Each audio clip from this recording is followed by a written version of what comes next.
So here we are in Soldier King 1757 summer. New boats have been put down. The English, the Dutch got some troops. Not a lot of people had manpower to even build troops, but a few were recovered. The Austrians, for example, were able to recover some of their forces. Some people, like Russia, chose not to because they need the money if they're going to continue on into Bulgaria here. And they do want to continue pressing against Turkey. It looks to me like Russia is just tied into this Turkish war. There's very little reason, from the Russian point of view, to do anything to anyone else while Turkey's available, by what I see. Unless they can come to some sort of agreement with Turkey, which would probably involve attacking Austria. Right now, though, or leaving the Russians free while the Turks attack Austria. However, if the Turks are considering an Austrian alliance, and that's more likely since they want to take East Prussia, if anything, and or Poland, they probably can't afford to leave Turkey in their back door. So since they have the slight advantage on Turkey right now, they're going to continue pressing that and not worry about some kind of peace there. If they feel that both they and Turkey are wearing each other out, they may try to come to some sort of agreement. We also see the initiative track. Austria wanted to get the jump on Prussia, and they outrolled them. Prussia is kind of hapless now. They've been rolling really poorly all along, and without Frederick, they really have no choice. They came in last this time again. But yeah, other than that, everything in the ordering is pretty much what you'd expect. High rollers went late in the turn. Of course, Prussia has the option to move with Britain, which means they can go last, or they can go right after Austria. Neither of which is the winning position, as far as I'm concerned. Austria has the I get to go first. However, the Brits may have the advantage over the French with their choices. First couple players have gone. The Austrians, they played a minor country alliance, trying to get Sweden, but Britain, of all people, threw money in to help prevent that, and they ended up rolling on pretty much needing a 9 or higher or something. They didn't get it. The Austrian army marched in to face the Prussians, and as you can see, the Prussians withdrew after the Austrians had to spend to attack, and then they gathered their forces for a possible counterattack. What else do we have here? I don't know if I mentioned in the spring they got Venice along with Admiral Ebo. And then the Dutch, still at a loss of what to do, they attempted to perform a siege of Sumatra, ended up taking damage and having to withdraw.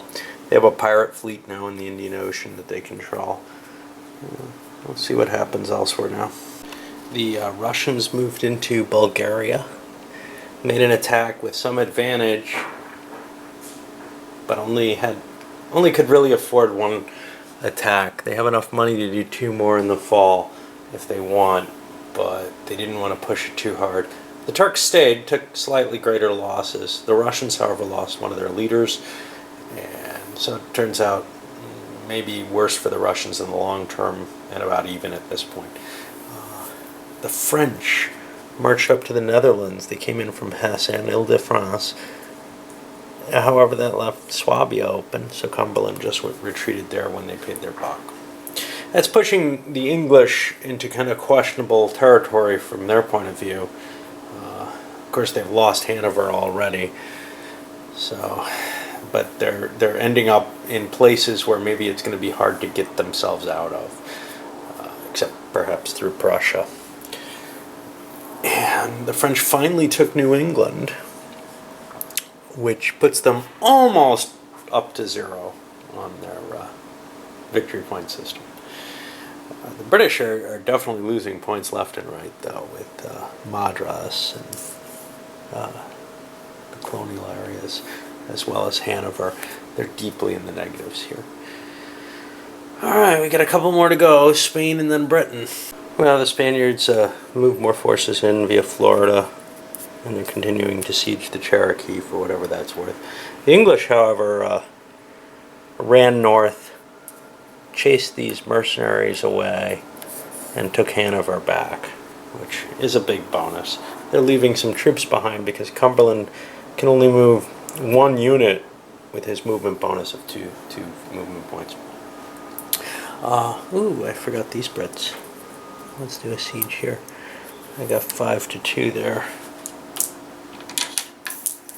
And let's see. I got one hit on the Tuscans here, so that'll probably fall at some point. Anyway, we're dropping into the autumn turn, and as you can see, there's a lot of troops coming in. That may change the nature of things a little bit. I doubt anybody has anything they can do other than recuperating troops. I don't think anybody's going to be building any big forces here. Alright. Okay, halfway through the fall turn, the Dutch made another attempt on Sumatra, failed again. They had recuperated their unit in the place. The French marched forward and laid siege to Hesse. They failed to take it, and they've got a supply problem there now, which maybe they shouldn't have extended. Got other people extending too, though. The Turks moved their forces into a split position, figuring they can prevent Bulgaria from falling in the fall. The Prussians marched into Saxony and took only 2 out of the 3 fortification points there, which means that they also have a supply problem. And let's see what else. I guess that's it. We're going on to the Austrian, Russian, British, and Spanish. The Austrians showed how it's done. They moved into Silesia, paid for as many attacks as they wanted, which only cost them 2, and ended up taking it on the first roll. On the other hand, they've got this Hungarian revolt problem. Now, this was started by the Dutch, I think, and they attacked this and failed to get rid of it, so they're not going to get the manpower or money from Hungary this turn, because they couldn't take that out. On to the Russians. The Russians went for, and they didn't do it right, an attack on Bulgaria. They paid to try to clear, they paid, what, $2 for 2 rounds of combat against the Turks. The Turks withdrew rather than face that. They were at a disadvantage.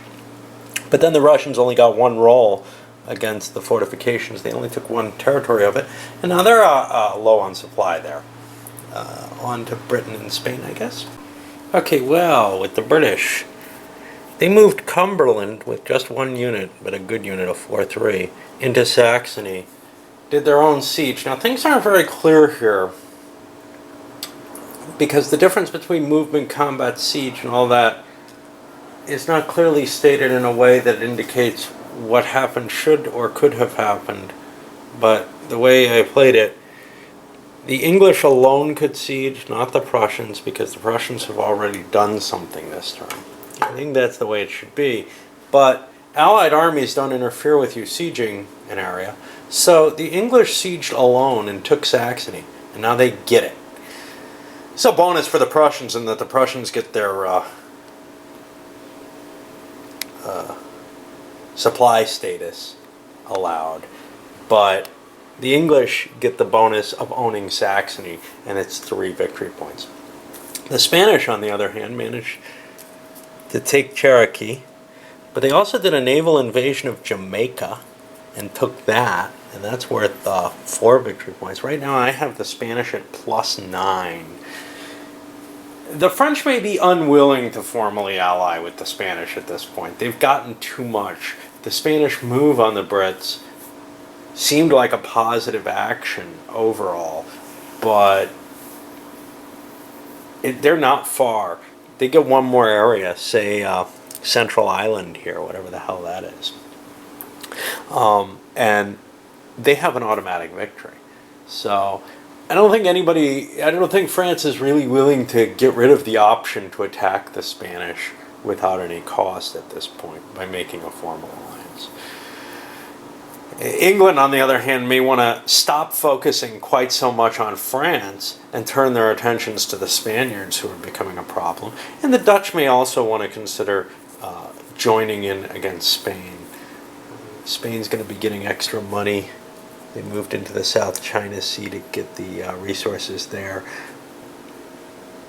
Oh, they don't have anyone in the Middle Passage.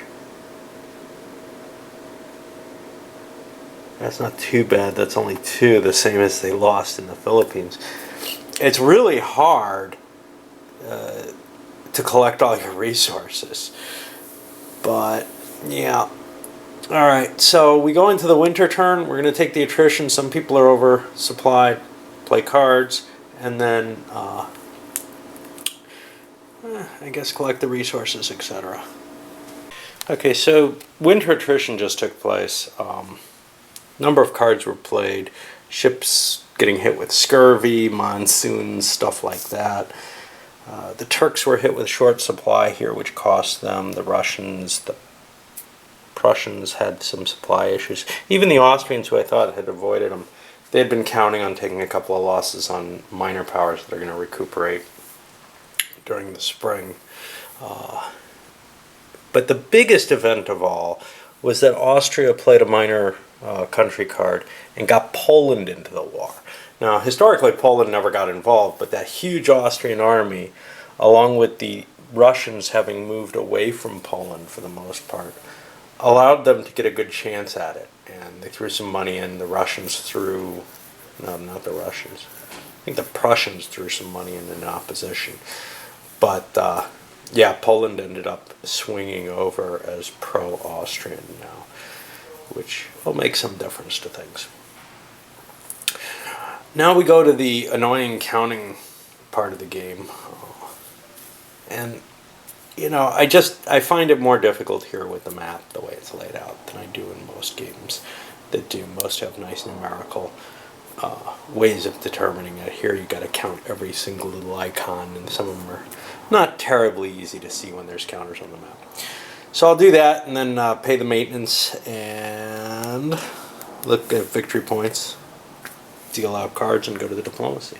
Okay, well now after the manpower expenditure and collecting the money, see some interesting things. For example, Prussia's manpower is at 0. They actually had to take a couple of step losses because they were so weak. That's not a good situation to be in. They have so little manpower that they can't even maintain the army they had built. They're going to need loans from someone in manpower as well as money to maintain this war, and especially with Austria becoming more powerful with the Polish addition.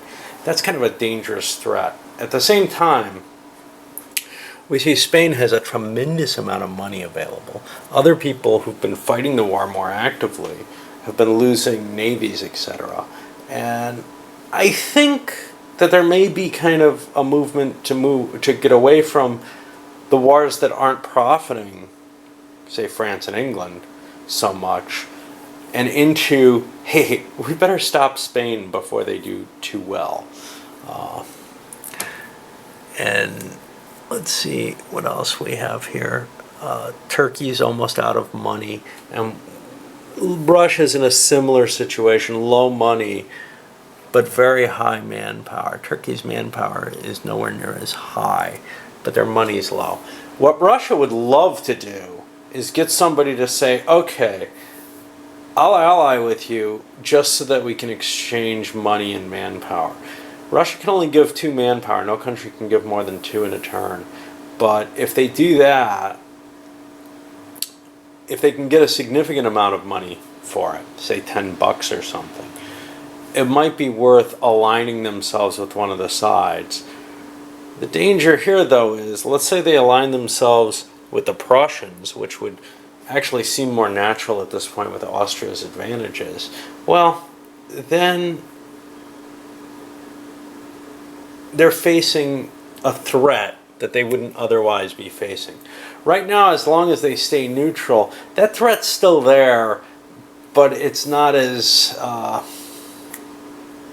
it doesn't seem as real, because although the Austrians could just attack, they do have other things clearly on their mind, and as long as Russia's not actively helping the Prussians, ignoring them might not be too bad a thing. Their growth is slower against the Turks, and they obviously have an enemy to face. France, poor France. France's money isn't terrible, but it's not good, and their manpower is pretty poor. This kind of maybe makes up for Austria's advances here. France is not going to be helping Austria terribly much at this point. They're looking to what they can do either in terms of Spain or in terms of England. We got to kind of figure out what the positioning is there. I don't think any actual formal alliances are going to be made here. Britain may help throw some money. Money's not enough, though. Yeah, Britain can't really help Prussia very much. I think Prussia's doomed. And I think this is a big problem, is that Austria's a 15-pointer victory conditions too, as is Spain. And they may be seeing themselves unifying Germany, or very close to it, in the near future. Russia's really the hope here. If Britain and Russia can come to some agreement about Austria, maybe something useful could be done there. Maybe Turkey would be willing to join in on that in some form or another. Which side gets British money, hard to tell. Whether or not Russia and Turkey can come to an agreement to cut things apart, again, hard to tell. All right, well, I'm going to cut it here, not because it's the end of the winter, but it feels more natural. I've got to reshuffle the deck. I've got to think hard about those diplomatic deals that I've just talked about, whether or not I'm going to make them, what's going to happen. So I'll shake that all out when we enter into the 1758 turn coming up.